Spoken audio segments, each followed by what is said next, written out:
The Atlanta Falcons have made another major move this week. Shortly after trading for pass rusher Matt Judon, the team has signed former All-Pro safety Justin Simmons. Simmons recently visited both the Falcons and the New Orleans Saints before making his decision. Justin Simmons' extended free agency journey has finally brought him to Atlanta. For the second consecutive day, the Falcons have made a significant move. On Wednesday, Atlanta traded a third-round pick to the New England Patriots for pass rusher Matthew Judon. Now, with Simmons, they've addressed another crucial need. The Falcons recently lost safety DeMarco Helms, a starter from last season, to an ankle injury. After Jesse Bates and quarterback AJ Terrell, the Falcons secondary was questionable. The veteran safety is signing a one-year, $8 million deal with the Falcons, $7.5 being guaranteed. The Denver Broncos cut him earlier this offseason to create more salary cap space. Simmons has a good reputation, having recorded an NFL best 30 interceptions since 2016. He's the only player in the league to have at least 2 interceptions in every season from 2016 to 2023.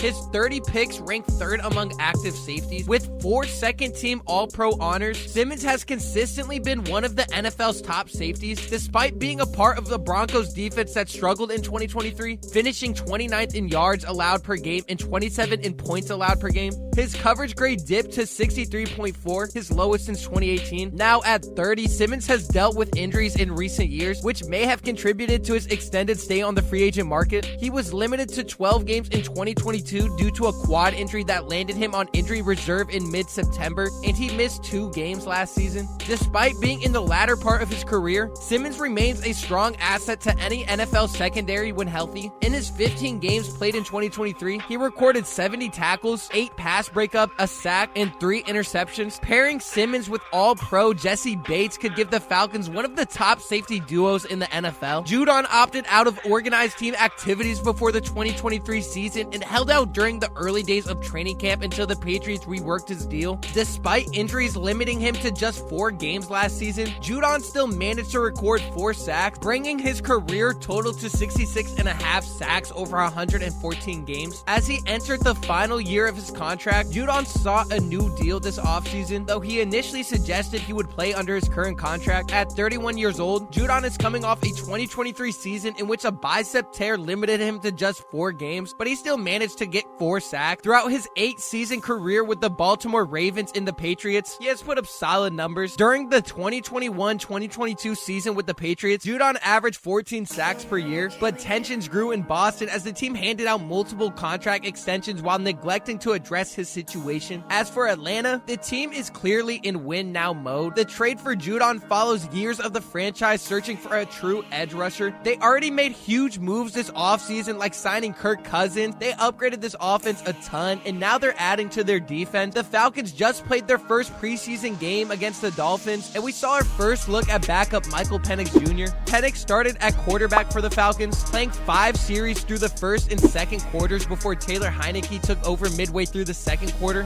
Penix completed 9 of 16 passes for 104 yards with a 56.3% completion rate. Heineke and Nathan Rourke combined for a less impressive 7 of 24 completions, passing for 48 yards. Penix's longest throw came in the Falcons' 3rd series, a 41-yard catch and run by Chris Blair. It was clear Penix had a preferred target in the passing game. Out of his 16 attempts, 7 were to rookie Casey Washington, a day 3 pick out of Illinois. However, only 2 of those passes were completed. Washington took responsibility for some of the missed connections, while Penix acknowledged he could have done better as well. Washington's role in the offense is something to watch, especially after Rondale Moore was placed on injury reserve on Thursday following a knee injury. Despite the inconsistencies, there was an evident connection between Penix and Washington by Friday night. Raheem Morris noted that while the chemistry isn't perfect yet, that's what evaluation, joint practices, and preseason games are for. The Falcons faced heavy criticism for selecting Penix with the number 8 overall pick in the draft. The backlash wasn't so much about Penix himself, but more about the investment the Falcons made to bring in Kirk Cousins from the Minnesota Vikings. Cousins is the team's starter for this year and next, but beyond that, the future is wide open, partly due to a few knee injuries in college. That's something the team can manage, although he may need to improve his ball placement over the next season or two. Being in the same quarterback room as Kirk Cousins and working with offensive coordinator Zach Robinson should be able to help improve his development, even as as a rookie, Penix might be one of the better backup quarterbacks in the league, giving Atlanta a solid option behind Cousins. Adding Judon to the defensive lineup instantly raises expectations for the team's pass rush. You don't bring in a 4-time Pro Bowler with over 60 career sacks, 32 of which came in the last 2.5 years, without expecting a boost in performance. Judon's presence is likely to elevate expectations across the board, not just on the edge. Despite his bicep injury last season, Judon was still voted the 33rd best player in the league going into 2023, and there's no reason to believe his level of play will diminish. His impact should benefit the entire Falcons defensive front. Judon's presence on the edge forces opposing offensive lines to adjust to the Falcons' defensive pressure, altering their game plan. As for Judon's future, we'll have to see how 2024 plays out. Raheem Morris stated that the Falcons are not committing to a long-term deal with Judon just yet. It's worth mentioning that Judon is in the final year of his contract with New England. Morris compared this acquisition to when the Los Angeles Rams traded for Von Miller a few years ago, suggesting that the move is about making an immediate impact rather than a long-term commitment. Judon immediately becomes Atlanta's top pass rusher. This means he won't be taken off the field for schematic reasons. When healthy, Judon typically plays between 72 to 81% of the snap, but you can expect that number to go up. Judon's presence and expected strong performance will especially benefit some of the more surprising players in nickel and dime packages. With a Pro Bowl caliber rusher like Judon, AJ Terrell and Jesse Bates will have less ground to cover, making their jobs easier. In previous years, the Falcons operated with a replacement rush scheme where a linebacker would blitz while the edge rusher dropped into coverage. Judon changes that dynamic. He's versatile enough to play in space and still get to the quarterback. For $6.5 million and a third-round pick, the Falcons acquired a player who not only can deliver strong performances himself, but also elevate the play of his teammates. In the competitive but winnable NFC South, that third-round pick and the money spent on Judon are well worth the investment. Simmons is a proven top-tier starter who, alongside Jesse Bates, will give Atlanta one of the best safety duos in the NFL. A 4-time second-team All-Pro and 2-time Pro Bowler, Simmons has recorded 30 career interceptions over 8 NFL seasons and consistently ranks as one of the league's best run defenders at the safety position. Paired with Bates, who's another big-time playmaker, Simmons should bring stability and create serious challenges for opposing quarterbacks. Together, they have an impressive 19 combined interceptions over the past 2 seasons. The Falcons have had a very impressive offseason, improving their entire roster on both sides of the ball. It's going to be very interesting to watch and see how this team shapes up in the NFC. If you made it this far and you haven't already, make sure you go down below and you subscribe so you never miss a Falcons video. Comment down below what you're looking forward to most for next season. Leave a like as well. I greatly do appreciate it, and I'll see y'all in the next one.